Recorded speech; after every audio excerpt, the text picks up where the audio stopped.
नमो तस्य भगवतो अरहतो सम्मा सम्बुद्धस्य। नमो तस्य भगवतो अरहतो सम्मा सम्बुद्धस्य। नमो तस्य भगवतो अरहतो सम्मा सम्बुद्धस्य। बुद्धं नमामि धम्मं नमामि संघं नमामि।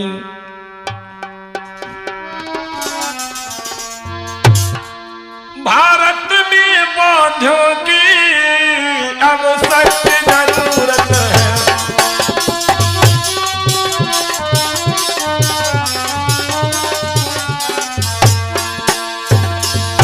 भारत में बौद्धों की अब सख्त जरूरत है।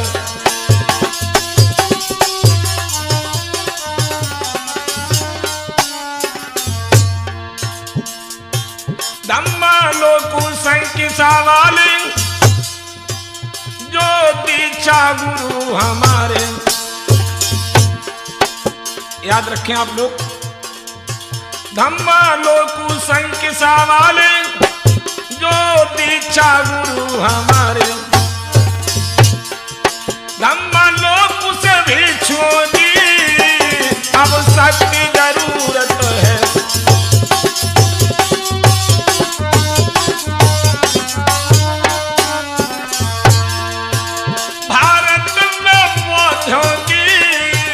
अब सख्त जरूरत है।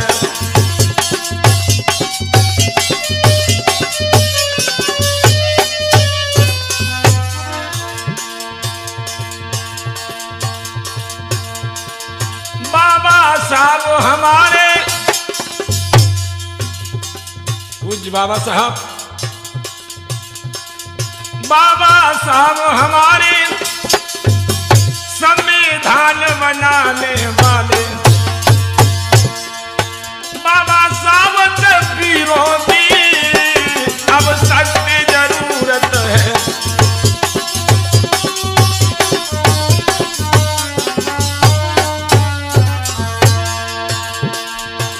बाबा साहब से वीरों की अब सख्त जरूरत है।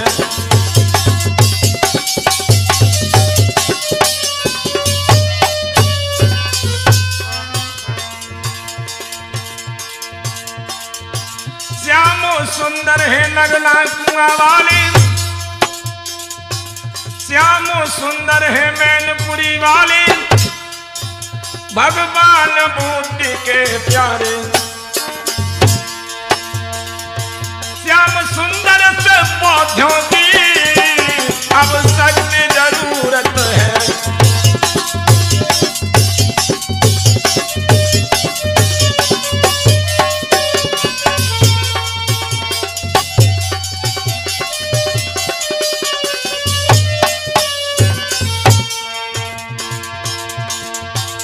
भारत में बौद्धों की अब सख्त जरूरत है।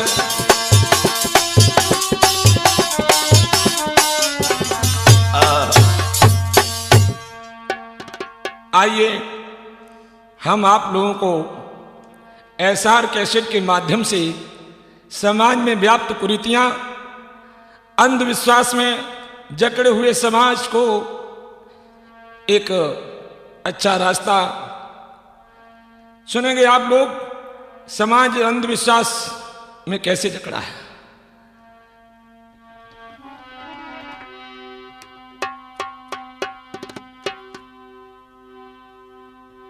भूला भोलैया में भोलानी जाबे ढंगी दुनिया।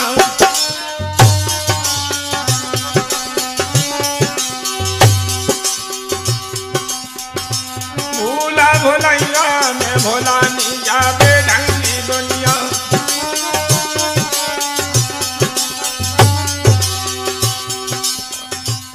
देश के अंदर बहुत ढंग पनप रहा है।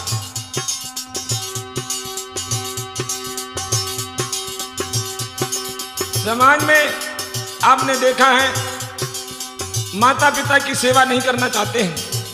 कहा गया है, जेतन देवे कोरा और मरे उठावे चौरा। मरे गढ़े मर घट पे जावे चंदन पुष्प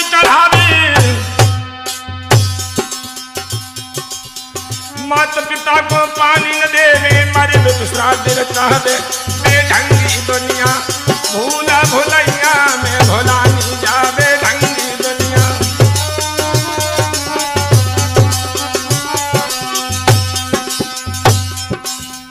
आप लोगों ने देखा है क्वार के महीने में अक्टूबर में श्राद्ध डालते हैं लोग, लेकिन जिंदा पर माता पिता को पानी नहीं देते हैं।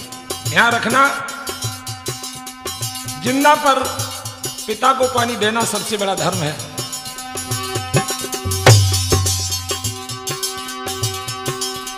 आजकल के इस चक्कर में बने निशाचर सेवी,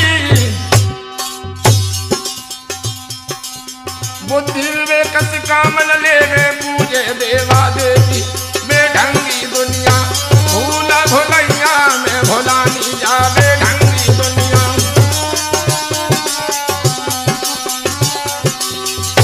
देखिए, देश के अंदर लक्ष्मी की पूजा होती है। जरा सोचिए, लक्ष्मी पूजा करने से नहीं आती, लक्ष्मी भी बुद्धि से पैदा की जाती है। एक व्यक्ति मिट्टी को गीला करता है, सांचे में डालता है, मिट्टी की लक्ष्मी को पकाया, कलर कर दिया और दुकान पर रख लिया, बुद्धि का प्रयोग किया। और आप गांव से गए, क्योंकि गांव का व्यक्ति, तो उसने जाकर पॉकेट की लक्ष्मी उसे पकड़ाई दुकानदार को और मिट्टी की लक्ष्मी घर में ले आया। जरा बताइए पैसे वाला कौन होगा? जिसने दिमाग का प्रयोग किया वही तो पैसे वाला होगा। भगवान बुद्ध का दर्शन वैज्ञानिक दर्शन है, प्रैक्टिकल दर्शन है, अंधविश्वास से लोगों को दूर भगाता है। और आपने देखा, एक बार कहीं सड़क की पूजा, कहीं दूनों की पूजा, कहीं गोबर की पूजा, पता नहीं लोग कैसा कैसा अंधविश्वास फैलाते हैं। एक बार मैं मोटरसाइकिल से जा रहा था, रोड पर दृश्य देखा, रोड की पूजा कुछ महिलाएं कर रही थी। मैंने कहा बहन जी ये बताइए आप क्या कर रही हैं? बोली भैया आपकी तरफ ऐसा नहीं। मैंने कहा नहीं, कि रोड की पूजा करती हूँ इसलिए एक्सीडेंट कम हो जाए। मैंने कहा बहन जी घर जाओ। अरे रोड पर ये वाहन चलते हैं तो जो चलाने वाले भाई हैं वो किसी न किसी माता बहन के पति हैं। जाकर अपने पति को समझाओ सभी कि दारू पी के गाड़ी न चलाए, रोड की पूजा करने से एक्सीडेंट कम नहीं होगी। दिमाग की संतुलन खराब करके लोग गाड़ियां चलाते हैं, एक्सीडेंट तो होंगे। और बेटा गंगा साहब, एक बूढ़ी मैया है तो उसके 3 लड़के थे और ये सिस्टम था कि एक लड़के पर रोड की पूजा करके 250 ग्राम मिठाई वहीं खाई जाए। अब बूढ़ी अम्मा, बूढ़ी बुद्धि, माँ सोच रही अगर हमने नहीं खाई तो मेरा कोई बेटा मर न जाए, तो डुकरिया गिलिया गिलिया 750 ग्राम मिठाई खाइए। अब बूढ़ी अम्मा को पेट फूल लिया। अब रोड की पूजा तो बंद हो गई, डॉक्टर साहब की पूजा होने लगी जाए। पता नहीं लोग कैसे कैसे ढोंगों के चक्कर में फंसते हैं और बुद्धि का प्रयोग नहीं करते। भूला भुलैया में भोला नहीं जावे ढंगी दुनिया।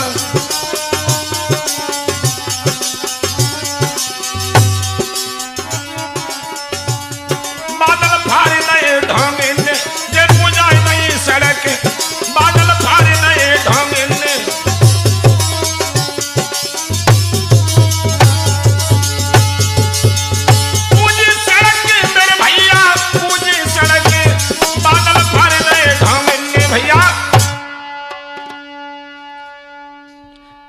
एक बार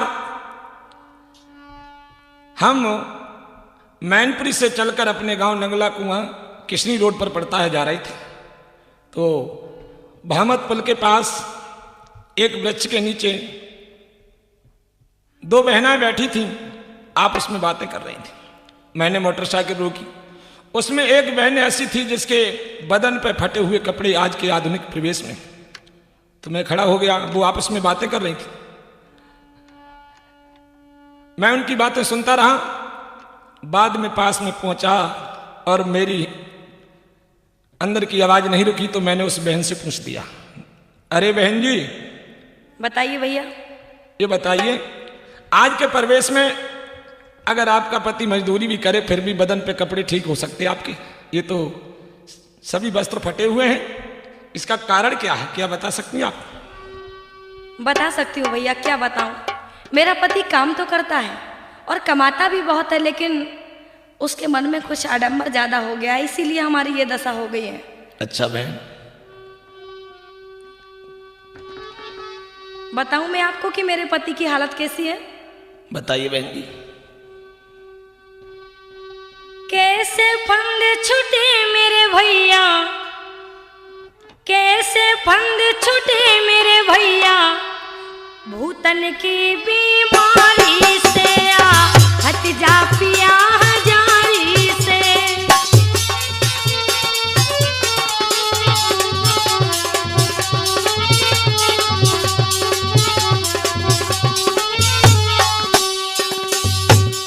अरे भैया सुन रहे हो?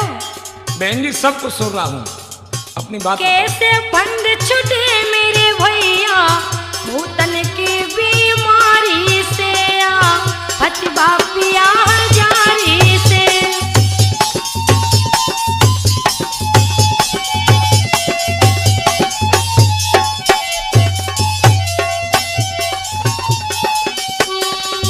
एक दिन मेरा पति सोकर के सवेरे सवेरे उठा और अपनी मैया के पास में जाकर के बोला है। क्या बोला ये मैं आपको बता रही हूँ, बताइए। सपना देख जगे जब प्राते, कहने लगे महतारी से भैया, कहने लगे महतारी से।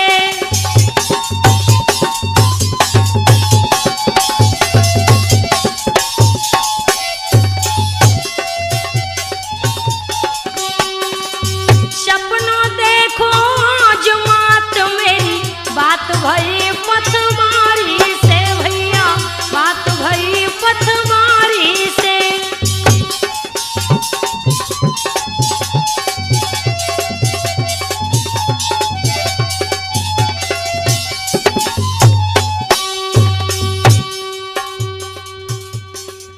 आपके पति ने अपनी माँ से कहा कि मुझे स्वप्न हुआ, फिर माँ ने क्या कहा?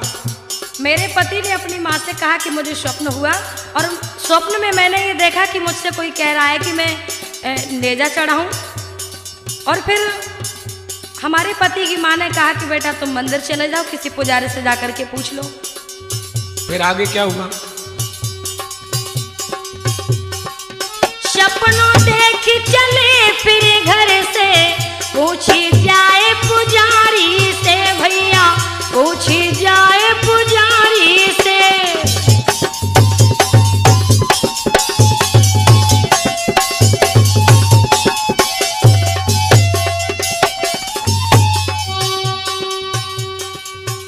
आपके पति पुजारी के पास पहुंचे जी। फिर पुजारी ने क्या कहा? पुजारी ने बताया, हवन दियो करवाए भूल भई, तेरी प्राणन प्यारी से हटवा पिया हजारी से।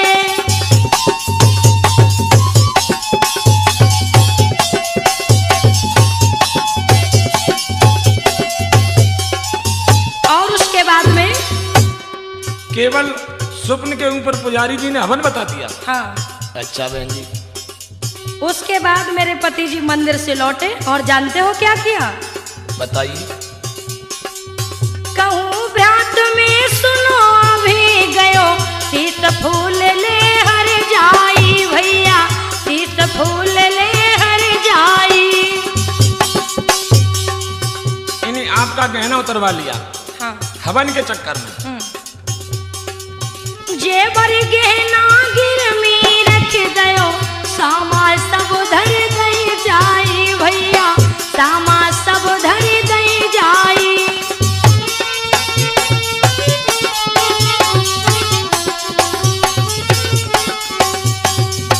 कैसे फंद छूटे मेरे भैया, भूतल की बीमारी से हटवा पिया हजारी से।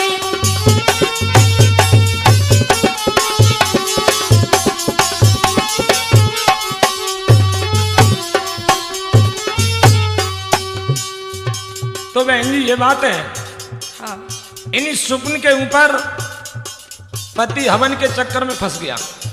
ये तो भाई मूर्खों का काम है। स्वप्न तो व्यक्ति को किसी भी प्रकार का हो सकता है। क्या आप हमारी बात मानेंगी? बिल्कुल मानूंगी। तो मैंने उस बहन से क्या कहा,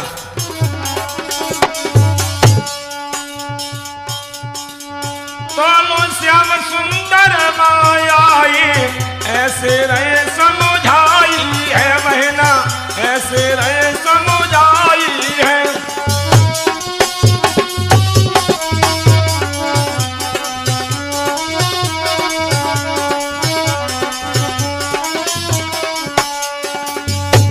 सुनो बहन। हाँ बताइए भैया। भूत भूतरिया छोड़ बहन अब बुद्ध शरण में आई गई हो बहना, धम्म शरण में आई गई हो।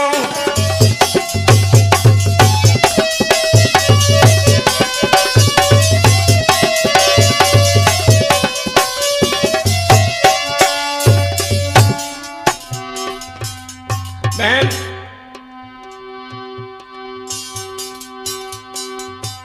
अगर आगे जीवन में उन्नति करना चाहती हो तो भगवान बुद्ध का ही धम्म ऐसा है जो अंधविश्वास से दूर करता है। बुद्ध का पंचशील धारण करो, कभी तुम्हारे घर में भूत और भगत नहीं आएगा। अच्छा, क्या भगवान बुद्ध के धर्म में आडंबर नहीं होता? नहीं, बुद्ध का धर्म प्रैक्टिकल धर्म है जो विपස්සना पर साधना पर टिका है, न कि अंधविश्वास पर टिका है। अब एक बात और आपको बता दें, क्योंकि जब बात भगत की आई तो बहन जी एक बात बता दूं। हाँ बताइए। ये तो बात आपने सुनी है, लेकिन आज समाज में नकली भगत बहुत हैं। कैसे? एक बार मैंने रोड के किनारे देखा। पूछिए क्या देखा? बताइए। मैंने देखा कि बहुत सी महिलाएं बैठी थीं, भगत जी हवन कर रहे थे। तो सुनिए क्या दृश्य था भगत जी का। बने भगत जी बैठे ढोंगी, हाथ में चूड़ा डारे हैं, ऐसे भेष बने बाली बच्चा डर पा जाए। ताबीज गंडा बांध के भैया तो पहनने सब डारे हैं।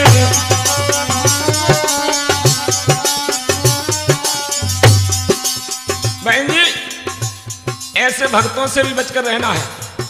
मैंने वहां जो देखा वो बता रहा हूं। बने भगत जी बैठे ढोंगी, बैठ के हवन रचाते हैं, ताबीज गंडा बांध के भैया दुख ने सब टारे हैं।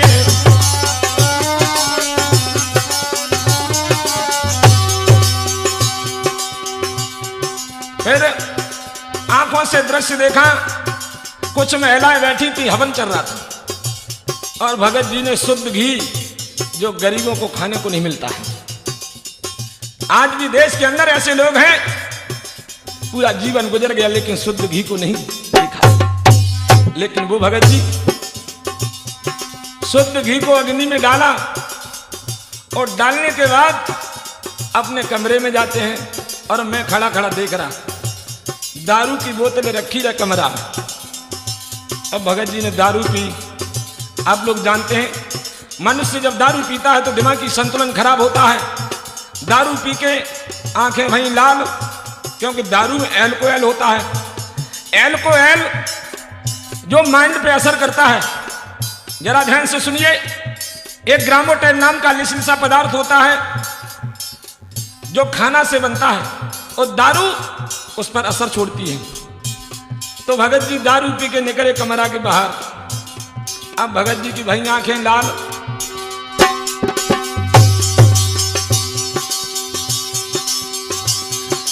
कई श्याम सुंदर काल के भैया भवन नारी हिलाई है।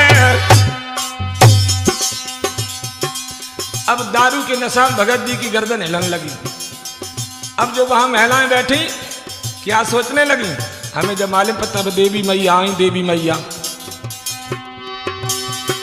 कई श्याम सुंदर गाय के भैया भगत ने नारी हिलाई है। मूर्ख मंडल समझ लो अब तो देवी आई है।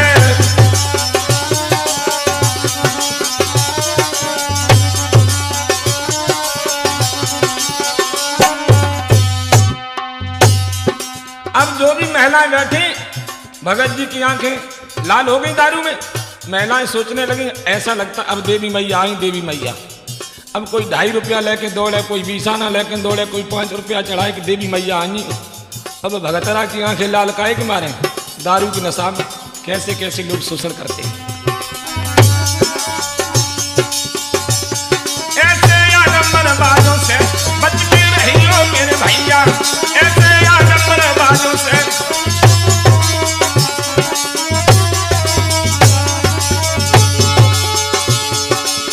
रहियो मेरे भैया, बच के रहियो मेरे भैया, ऐसे ढोंगबाजियों से कभिया। ये तो भगत जी की बात।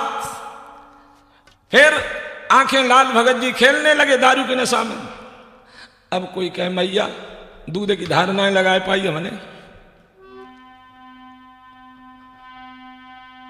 बाल मुड़ाने बाल के गंगा पर ले जाए, बालक तो मुड़ता नहीं खुद ही मुड़ के आए। लला को मुड़ो न करे न कहीं कर्जा काढ़ी के लाइए, खुद ही मुड़ के आए। फंसा ठगियों में जाके, पैसे ले रखवाए पत्थर को देव बता के। कहीं श्याम सुंदर गाय, पैसे बिन पैदल धाया, बालक तो क्या मुड़ा खुद ही मुड़ के। और इसके साथ समाज में और भी व्याप्त कुरीतियां हैं।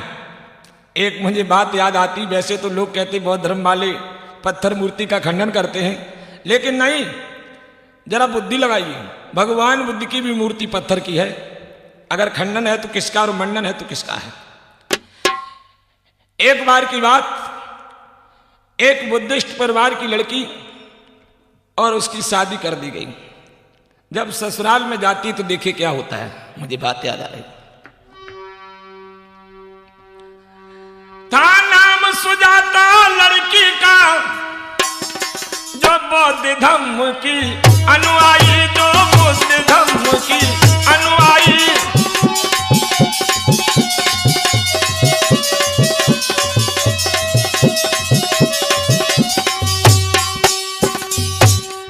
उस लड़की का नाम सुजाता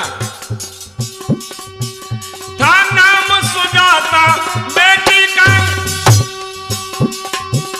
जो बुद्ध धर्म की अनुयायी थी। पढ़ी लिखी और शीलवान, माँ बाप की प्यारी थी भाई, माँ बाप की प्यारी थी भाई।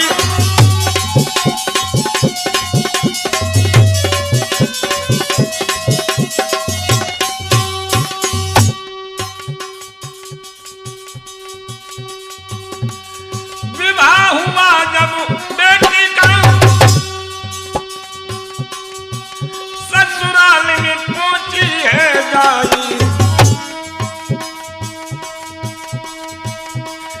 एक दिन बीता है घर में, फिर सास बहू को बतलाई। अब एक दिन बीता,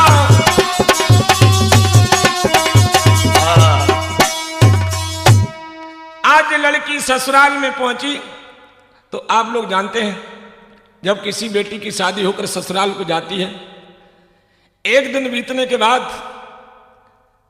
गांव की माता बहनें लड़की को जो है देवी मां के मंदिर ले जाती हैं। सुजाता की सासुल बोली, बहू बोलिए मां चलो देवी मैया के मंदिर में चलना है। अब लड़की ने कहा मां क्या मैं कुछ कह सकती हूं?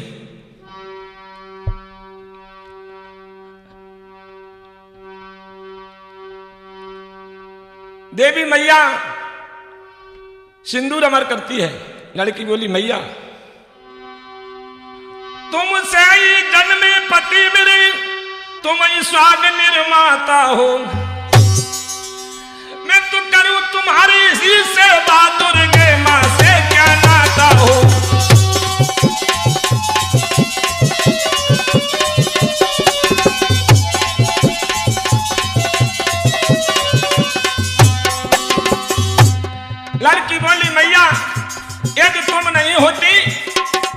तो मेरे पति कहां से आते हैं? मैं तो आपकी सेवा करूंगी और दुर्गे मंदिर में नहीं जाऊंगी। अब तो गांव की माताएं बहनें हंसन लगी, कहने लगी बहना जो तो बहू पागल लग रही, पागल। अरे आज भी अगर कोई लड़की ये कह दे कि मुझे मंदिर में नहीं जाना है तो समाज के लोग यही तो कहेंगे लड़की पागल है।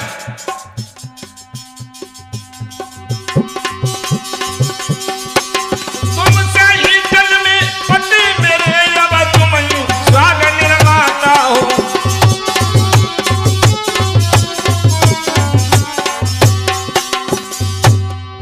उसने कहा मां मैं तुम्हारी सेवा करूंगी, मंदिर में नहीं जाऊंगी। बुढ़िया कहने लगी बहू इसका मतलब हमारी बेइज्जती करा रही है। लड़की ने सोचा कि अगर नहीं जाती हूं ऐसा ना हो डुकरिया शादी के तुरंत बाद हमें पिटाई कर दे। अभी तो एक दिन बीता, मां के चेहरा को भी देखती है।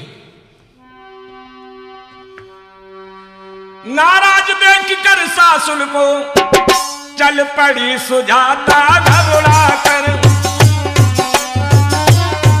चल पड़ी सुजाता घबरा कर। चलते चलते सासु बहू मंदिर पे पहुंची है जाकर।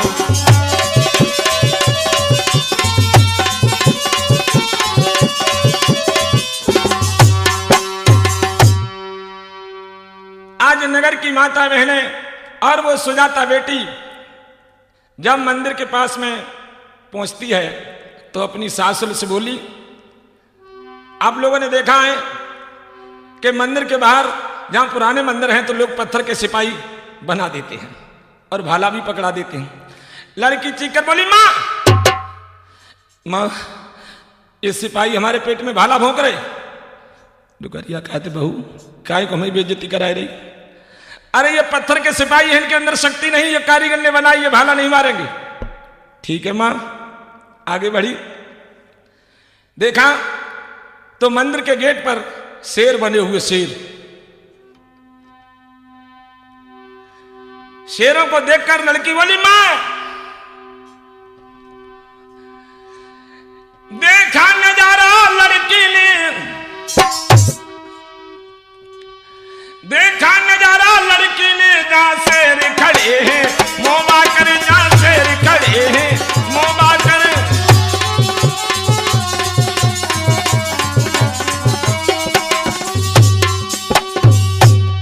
एकदम चीख कर बोली मैया देखा नजारा बेटी ने, जहां शेर खड़े हैं मोबा कर। और सासुर से कहने लगी मैया खाना ले मुझो को आकर, मैया खाना ले मुझो को आकर।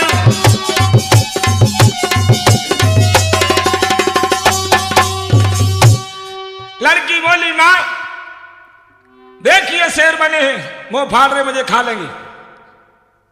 डुकरिया कहते सासुर बहू काय को मेरी बेइज्जती कराई रही।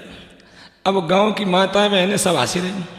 कहने लगी बहना बहू पागल, मालिक पति पागल, लेकिन भगतई कराओ परे भगतई। देखो कैसे चिल्लाई रही, काती जैसी रखाई ली। बंधुओं आगे बढ़ी लड़की। मंदिर के अंदर कारीगर ने गाय बनाई, गाय, उसके गाय के एंड से दूध की धारा निकलती हुई दिखाई। सुजाता बोली मैया कोई पात्र वगैरह लाएंगे? सासुर बोली क्यों? अम्मा ये गाय देख दूध दे रही है और इसका दूध निकाल के ले चलूंगी घर। बुढ़िया कहती है बहू बहुत बेइज्जती कराई तूने मेरी। कहने लगी मां ठीक है। आगे बढ़ी, सोच रही उसकी सासुर बहू तो पागल लग रही है, अब इसे हम भोग लगाकर बता दें। पहले सासुर ने देवी मां का भोग लगाया, उसके बाद बहू से कहा बहू अब तुम भोग लगाओ। एकदम लड़की खड़ी हो गई, कहने लगी नगर की माता और बहनों और मेरी मां हमारे पति को पैदा करने वाली, मैं एक बात कहना चाहती हूं। आप कहती थी ये पत्थर के शेर कारीगर ने बनाए, खा नहीं सकते हैं, और पत्थर के सिपाही भाला नहीं भोग सकते, मार सकते हैं। पत्थर की गाय कुछ खा नहीं सकती है, पत्थर की गाय दूध नहीं दे सकती है। तो बताइए ये पत्थर की देवी क्या दे सकती है? ओह, अब तब सब नीचे गर्दन डालिए। लड़की बोली, माता बहनों, आज मेरा देश इसीलिए भटक रहा है, असली देवताओं को लोग ठुकरा रहे हैं, जो वास्तविक देवता है वो कौन है जरा सुनिए।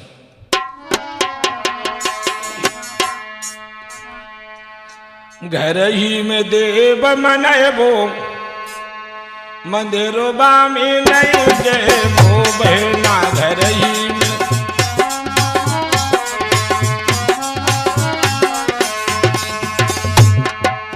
कौन है देवता घर में?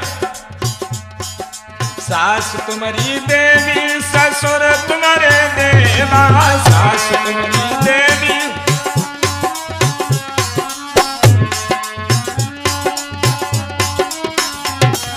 सास तुम्हारी देवी, ससुर तुम्हारे देवा। सास तुम्हारी देवी, उनकी सेवा करबो, मंदिरवा में नहीं जेबो बहना। घर ही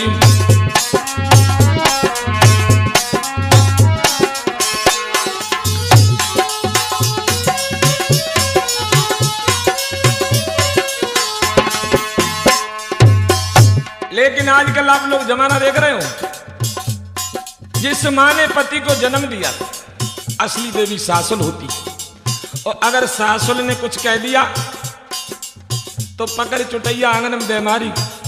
वो चैतक महीना में मैनपुरी की शीतला देवी की निवास लगी, निवास तो जात करे लोग जाए, कितने धक्का लग जाए, कितने धक्का लग जाए, लेकिन इनकी जात हो जाए। बताओ भला कैसे हो इनका? पति को जन्म देने वाली मां को पीट कर गई है। घर ही में देव मनैबो, मंदिरवा में नहीं जेबो बहना। घर ही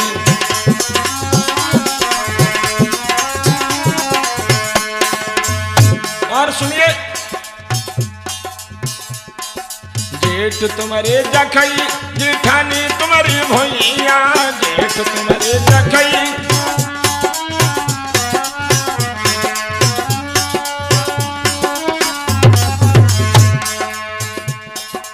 पति से जो बड़ा भाई होता है, आज पढ़े लिखे समाज में बहन बेटियां लड़कियां क्या कहती हैं?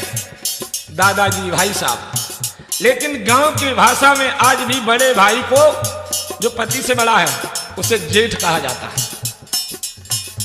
लेकिन समाज में इतनी कुरीतियां हैं, पति के बड़े भाई ने घर में कोई कार्य बिगड़ रहा है और कह दिया कि ये कार्य बिगड़ रहा है, इसे संभालो, तो तान ठोंके आंगन में आ मुराटा तेरी मुझे पहले उखाड़ ले। और जखैया की जाति करवे को जाए, कितने भी धक्का लग जाए, कितने भी धक्का लग जाए। मेरे देश के अंदर यदि सारे लोग जाति भी छोड़ चुके होते तो सिर्फ मानव जाति रह जाती और भगवान बुद्ध का मानव धर्म आ जाता। जाति तो पशुओं में होती, इंसान में नहीं। प्रकृति ने इंसान को इंसान बनाया है, लेकिन पता नहीं इस देश की व्यवस्था ने जाति में देश को बांट दिया। जेठ तुम्हारे जखई, जेठानी तुम्हारी भैया। जेठ तुम्हारे जखई,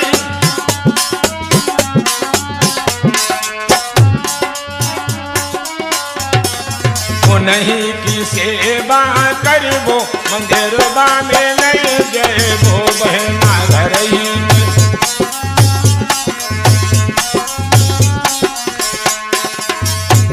और सुनो, एक स्त्री के लिए सबसे बड़ा देव कौन सा है? नौ दुर्गा उपासी नहीं, सब हाड़ सूख जाए। लेकिन पति ने अगर पानी मांग दिया, जिसके साथ जीवन जुड़ा है, पति पानी मांग रहा है, जरा मैडम मुझे पानी देना। अब जो कुर्सी बैठी मुझसे आ रही जो कहा तुम मेरी किस्म ने को ठीक पी ली, तुम भाई किस्म ने को ठीक पी ली, तुम मेरी किस्म ने को ठीक पी ली। क्या बात है? पति को पानी देने में दिक्कत, और वैसे बड़े बड़े लोटा जन चढ़े शिवरात्रि को, पति की सेवा धर्म नहीं दूजा, पति की सेवा।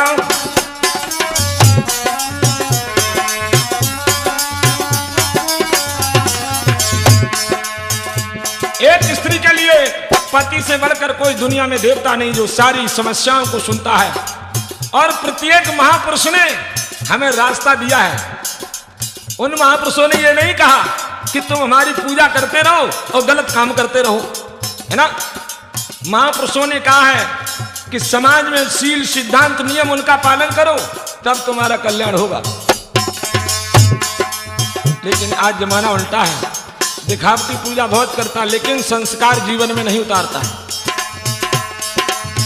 पति की सेवा धर्म नहीं दूजा, पति की सेवा।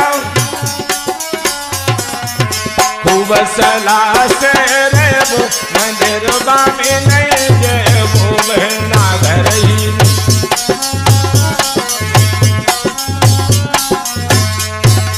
घर ही में देव मनबो, मंदिरवा में नहीं जेबो, बहना घर ही।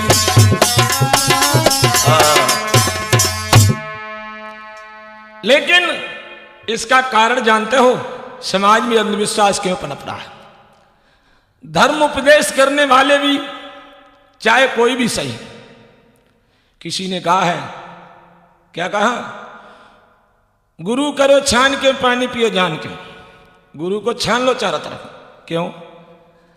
गुरु को चारों तरफ जब तक गुरु जी के बारे में जानकारी न कर लो तब तक नहीं करना चाहिए।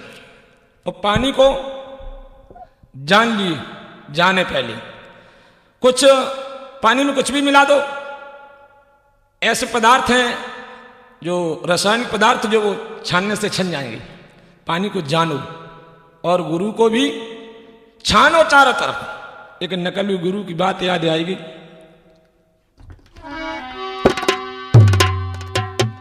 एक जगह का किस्सा है, जरा होशियार हो जाओ नकली गुरुओं से भी, चाहे कोई सही। गुरु का मतलब होता है अंधकार हृदय में प्रकाश करे, ज्ञान के रास्ते पर ले जाए, और गुरु बनकर समाज को अंधविश्वास में ले जाए। वो गुरु नहीं, वो ठगिया है। एक नकली गुरु की बात है। एक जगह का किस्सा, सिर के बदले ओदे चुक्के, घर धाये जे गुरु कन फुक्के। कानम कदई करो तुम चेला हम गुरु, बस ज्ञान जानते नहीं। सिर के बदले ओदे चुक्के, घर धाये जे गुरु कन फुक्के। गुरु पहुंचे चेले के घर पर, था चेला घर से बाहर।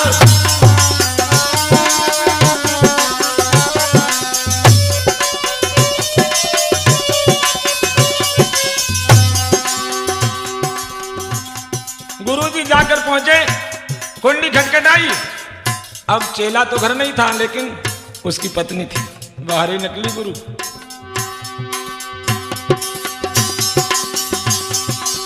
गुरु पहुंचे चेले के घर पर, था चेला घर से बाहर। आज चेला की पत्नी ने कुंडी खोली, गुरुजी को प्रणाम किया। गुरुजी बोले क्यों, ये बताओ शिष्य कहाँ है। गुरुजी बोले क्यों रे चेली, क्या करती है खड़ी अकेली।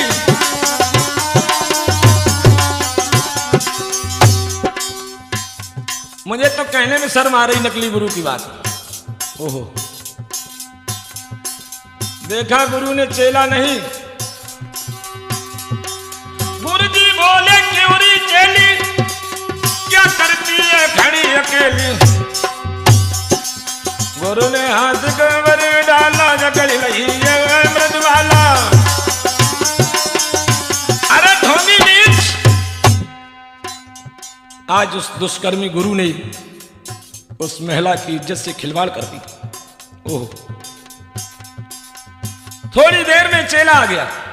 देखिए समय चक्कर, चेला ने देख लिया,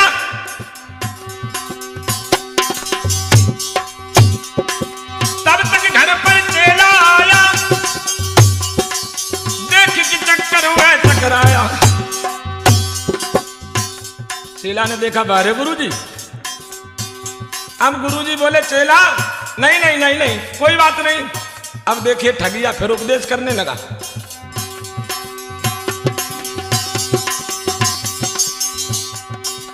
तेरा दम क्यों फूल रहा है? गुरुजी बोले चेला, तेरा दम क्यों फूल रहा है? तत्व ज्ञान का भूल रहा है। क्या ज्ञान का तत्व भूल गया?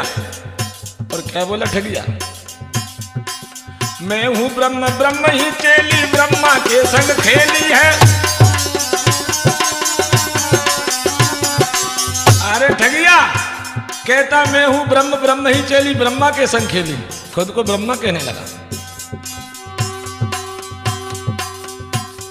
चेला ने सोचा बारी नकली गुरु, अगर नकली मिल जाए तो मालूम फसली कैसे बनाओगे। आ गई गुस्सा चेला।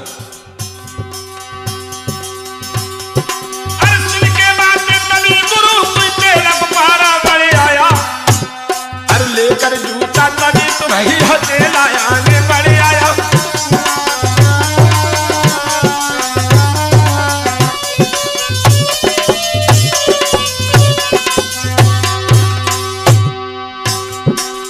लेकर जूता तभी तो वही चेला आगे बढ़ आया। क्या किया? गुरुजी की चांद गुठी गई रहे, चांद गुठी गई। गुस्सा तो गुस्सा। गुरु ने कहा था मैं हूं ब्रह्म, ब्रह्म ही चेली, ब्रह्मा के संग खेली। चेला ने क्या जवाब दिया? आप लोग भी ऐसा ही जवाब देना नकली मिले। चिकनी चांद मिली जो चमके, चले तड़ातड़ जूता चमके। ले जूता गुरुजी की चांद में खेचन लगो। गुरुजी कुछ झेपे चिल्लाए, तब चेले ने वचन सुनाए।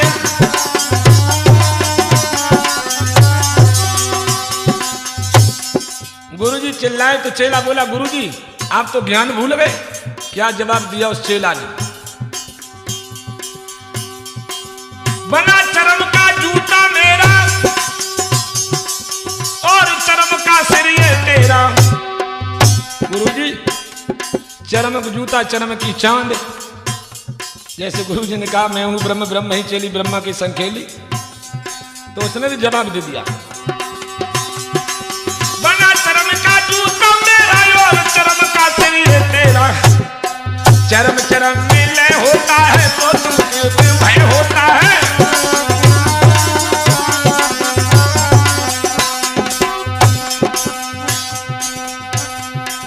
चरम चरम मिले होता है तो गुरुजी को भय होता है।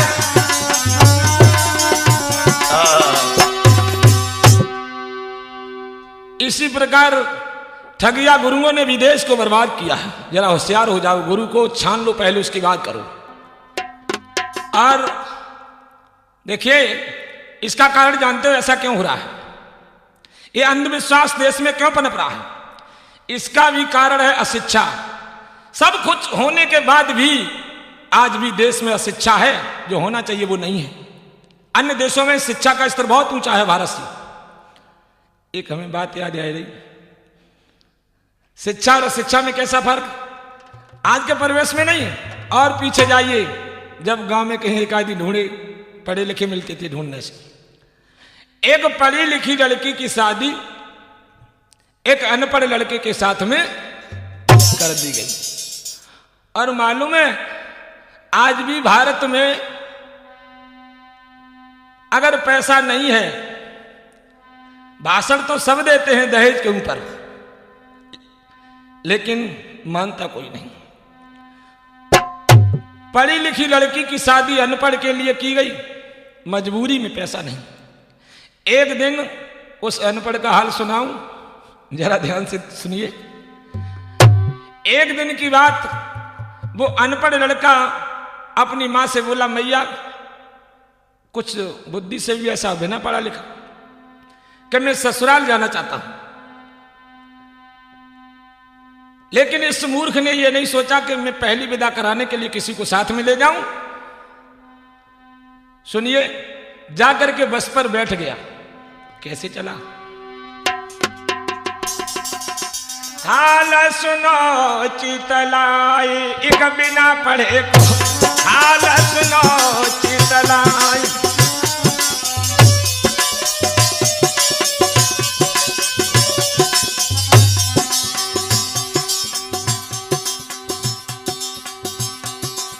चले ससुराल,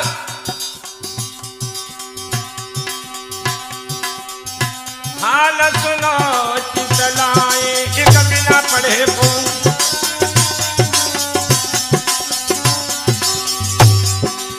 बिना पढ़े ससुराल चले, ससुराल की सूद लगाई है। बस पे जाकर बैठ गए अकेले, लेकिन एक बात बहुत विशेष है कि उसे गाड़ी नहीं बदलनी पड़ती थी। थोड़ी देर की सफर करी ससुराल में पहुंचे जाई है।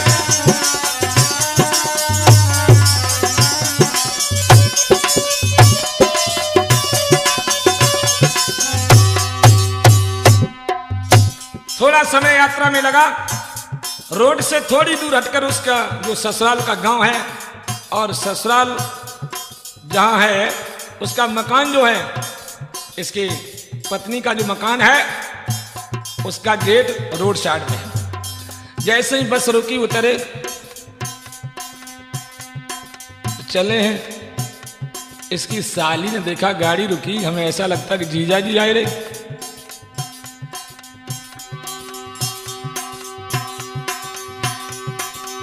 देखे जीजा साली ने फिर मम्मी से बतलाई है। लड़की अंदर प्रवेश कर गई घर में, बोली मैया मम्मी ऐसा लग रहा कि वो बस रुकी, हमें मालूम पड़ता कि जीजा जी आ रहे। माँ बोली पागल, जीजा जी अकेले आएंगे, पहली विदा कराने के लिए 2-4 से लोग साथ में आते हैं। कहने लगी मम्मी तू ना मानती, देखिए हमें 40 जीजा जी मालूम पड़ता, मैंने भले ही शादी में देखे तो का। देखे जीजा साली ने फिर कुर्सी निकाल के लाई है। लड़की ने कुर्सी डाल दी दरवाजे। अब जो कभी पढ़े लिखे है नहीं, समाज में गए नहीं, सुबह मठा पी के भैंसे ढीली उसर में चराई, और मुझे तो शर्म लगती कहने में। साली बोली जीजा जी नमस्कार। जेकर तो नमस्कार, नमस्कार करे वो नहीं जानता। नमस्कार की नमस्कार अब साली गई मुस्कियाई है।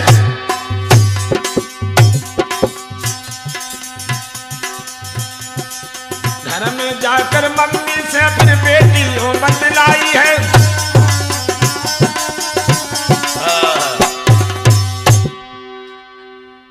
नमस्कार की नमस्कार, साली मुस्कियानी घर में घुस गई, कहने लगी मम्मी वो ठीक है। खड़े दरवाजे पर, कभी कुर्सी पर बैठे नहीं, समाज में गए नहीं, पढ़े नहीं, लिखे नहीं, पैसा हो गया तो क्या, शिक्षा का महत्व बहुत कुछ अलग होता है, गरीबी अमीरी बात की बात। पीठ पीछे जो कारपेंटर लकड़ी लगाता ना, अब इनने वह लकड़ी आगे कर ली, पकड़ के बैठ गए। साली अंदर से निकली, बोली मम्मी ने कि देखिए जीजा जी कैसे बैठी। मां बोली बेटी कुर्सी उठा, कुर्सी उठा। क्यों? अभी पड़ोसियों ने नहीं जाना, पड़ोसी जान लेंगे बेइज्जती हो जाएगी।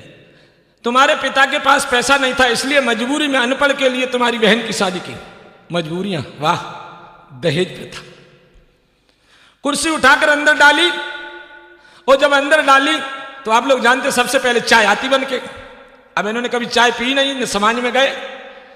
प्लेट में दाल मोठ, चाय रखी टेबल पर। अब मन में सोचे को बड्डा बिना पड़ा, मुझे जुकाम भी नहीं है, और इसकी माँ ने पहले जान लिया, ये गर्म पानी करके काय को भिजवाई दो। अब मुझे तो बड़ा शर्म लगती, गांव की भाषा में बोला अनपढ़, एमड़ी हिलवा, तेरी मम्मी ने गर्म पानी भिजवा दिया, और ये प्लेट में कच्ची दाल मेरी अम्मा ने कभू बिना रनी बही ना खवाई। साली सकसेटी घर में गई, बोली मम्मी मैं ना जाए जीजा जी के पास, उन्हें सऊर ना मोड़ी मोड़ी करता। मां बोली बेटी तेरा बहनोई जैसा भी है बहनोई है, जा। थोड़ी देर में खाना बन गया। आप लोग जानते कोई संबंधी आज पूड़ियां बड़ी बड़ी, लेकिन जब ससुराल में जीजा पहुंचता है तो पूड़ियां छोटी छोटी छोटी छोटी पूड़ियां बनी। साली जाकर पहुंचती है, जीजा जी चलो अंदर खाना खा लीजिए। कहने लगो चल मोड़ी ते कसम भूखऊ लगी थे। अब इन्हें सऊर ना कैसे बोले साली से, गारी को बड्डू। अंदर गए, जाकर खाना खाने लगे। अब इनकी जो पत्नी पढ़ी लिखी लड़की है वो रोशनदान से झांक कर देख रही जो इसके लिए बिहाई थी। एक बात जानते अपने अपने की चिंता सब ही होती। लड़की रोशनदान से देख रही, देखे हमारे पति को खाना खाने की अकल है कि नहीं। और इनके भी मन में एक भावना आती, क्या बहुत दिन हुई देखी ना, देख लेते मोटी हुई कि पता नहीं हुई। अब एक पूड़ी उठाओ और एक इधा में गट चकमका रहे। तब तक रोशनदान से निगाह पहुंच गई। उधर वो लड़की झांक रही कि जो मुराटू इशारा करें तो जो कहने तो देखो तो कर ले। अब जैसे ही निगाह पहुंची है तो लड़की इशारा देती, अरे मुराटू दूध दे और कर ले। अब मन में सोच रहा है अनपढ़, जो कह रही है तुम 18 रोटी की खवैया मक्का की दूसरे में ऐसे चराई, एक एक पूड़ी खाओ जो छोटी छोटी जैसे कछुना हिल्लो पड़े पेट में, दूध दे तो पूड़ियां खाओ। अब तो ये 2 पूड़ियां उठाए और एक इधाए में सिर से हाथ मारा लड़की ने, किस्मत फूट गई इशारा से। सोचने लगा कोई नियम होगा इसके यहाँ का कि 2 पूड़ियां उठाओ माथे से लगाते तो मुंह में ले जाओ। अब वही फिर करने लगा, 2 पूड़ियां उठाए माथे से लगाए मुंह में, फिर इशारा दिया तुमने तो नाक ही कटवाई दी। सोचने लगा कोई नियम होगा कि 2 पूड़ियां उठाओ नाक से लगाओ तब मुंह में ले जाओ। अब तो 2 पूड़ियां उठाए माथे से लगाए नाक से लगाए के और मुंह में गट। बहुत नाटक कर दिया अनपढ़ ने। कोई बात नहीं, खाना खा लिया जैसे भी खाया। थोड़ी देर में कमरे में जाकर पहुंचे तो 2 सराय, एक कन्नौज की एक बनारस की। कन्नौज का आप लोग जानते सेंट बहुत प्रसिद्ध है। कन्नौज की सराय ने रुई में सेंट लगाया, नामे में रुई में, और लेकर गई लो जीजा जी सेंट। अब जे जाने सेंट और पेंट दूसरा में से चराई, पकड़ा सेंट, सूंघने लगे, सुगंध बढ़िया है। हमें ऐसा लगता है कि जो कोई हाजमोला की टैबलेट पाचन क्रिया के लिए दी गई। तो वो सेंट हाथ में पकड़ के खा गए। लड़की झांक रही थी, भाभी निकल गई। लड़की ने देखा एकदम भाग के आई, बोली क्यों ये कोई खाने वाली वस्तु तुमने खा ली? कहने लगा मैं क्या करूं, मुझे मालूम नहीं, तुम पहले बताती। लड़की बोली भाभी आज मुझे बात करने का मौका नहीं, अब की बार अगर भाभी आए तो तुम कपड़ों में लगा लेना, कान में घुस लिए ये सेंट है। कहने लगा जाओ जाओ। चली गई लड़की। थोड़ी देर में बनारस वाली सराय जाई, खाए के पान बनारस वाला खुल जाए बंद कल का ताला। उसने पान लगाया, सोचती कि अपने यहाँ का तोहफा दें कि हमारे यहाँ का क्या प्रसिद्ध है, क्या चीज प्रसिद्ध है। जब पान लगाकर लाई, जीजा जी पकड़िए पान। अब पत्नी तो पहले ही नकल बताई, तो लेके पान सामलू कलर है, सब कपड़े में रगड़ो और रगड़ रगड़ा कान में घुसे लो और बड़ा रुतबा से बैठे, कछु कहीं नहीं जात। बंधुओं, मैंने यह दृष्टांत इसलिए दिया, अगर आपकी बेटी पढ़ी लिखी है तो लड़का भी शिक्षित होना बहुत जरूरी है। कभी लालच में मत फंसना। कहा गया है पूत कपूत तो क्या धन संचय, पूत सपूत तो क्या धन संचय। जिस बच्चे में अकल हुनर बुद्धि होती है वो हमेशा आगे जाता है। और कितना भी पिता धन कमा के इकट्ठा कर दे, बच्चे में संस्कार अच्छे नहीं है तो एक झटके के लिए धन नहीं होता। गरीब घर में क्यों न लड़का मिले, लेकिन शिक्षा से बहुत जरूरी है। लड़की के योग्य वर देखें, शिक्षा में कभी समझौता न करें।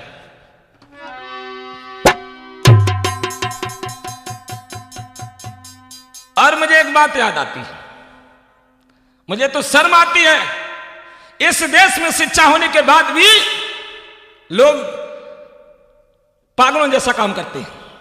बाल विवाह भारत में आज भी हो रहे हैं। सुनो, बचपन की शादी होती है बड़ी दुखदाई रे, बचपन की शादी।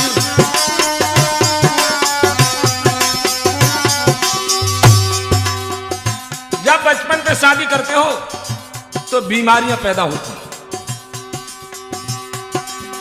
11 साल के लाल हुए बच्ची ने तुरंत सगाई है। मैं बालों मरी को ख्याल कियो क्या लीलो खेल बनाई है।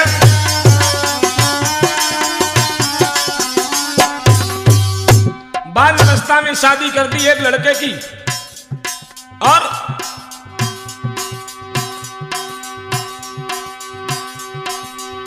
उसको बीमारी होती है। समय से पहले शादी करना ये बीमारी को बुलावा देना है।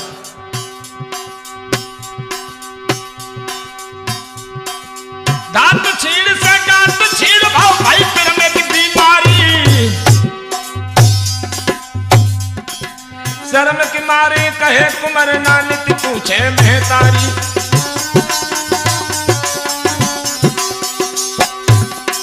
इसमें माता पिता का दोष होता है।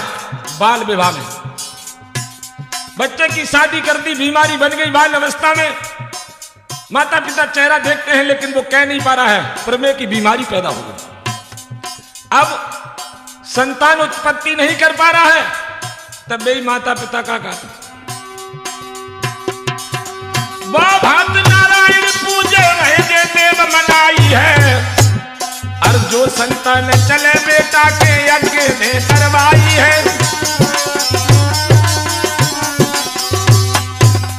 कहीं कहते हैं पुत्र आ जाए नाती आ जाए यज्ञ कराएंगे, ये करेंगे वो करेंगे, लेकिन श्याम सुंदर बौद्ध कहते हैं जरा बुद्धि को खोलो। ऐसे मूर्ख बने कहो कि तुम्हें शर्म ना आई। बचपन की शादी होती है बड़ी दुखदाई रे, बचपन की शादी।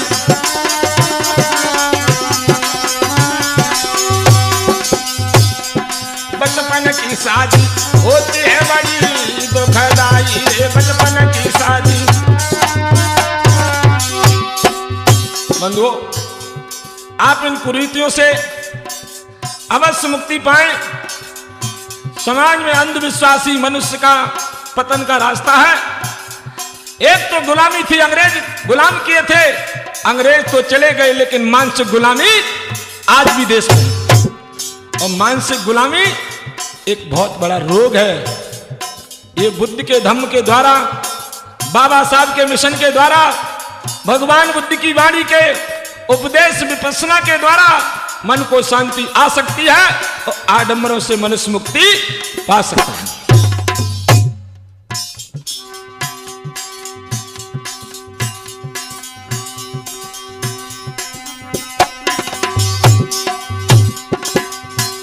और आगे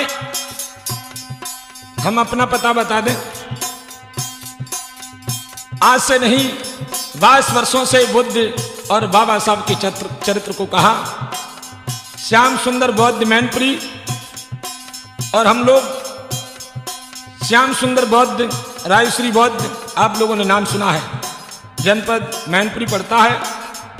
रायश्री बौद्ध का इलाहाबाद ग्राम पड़ता है हमारा नंगला कुला। इसी के साथ आप सभी भाइयों के लिए हम लोगों की तरफ से शुभ कामनाएं, मंगल कामनाएं। भवतु सब मंगलं रक्षन्तु सब देवता सब बुद्धान भावेन सदा सोथि भवन्तु।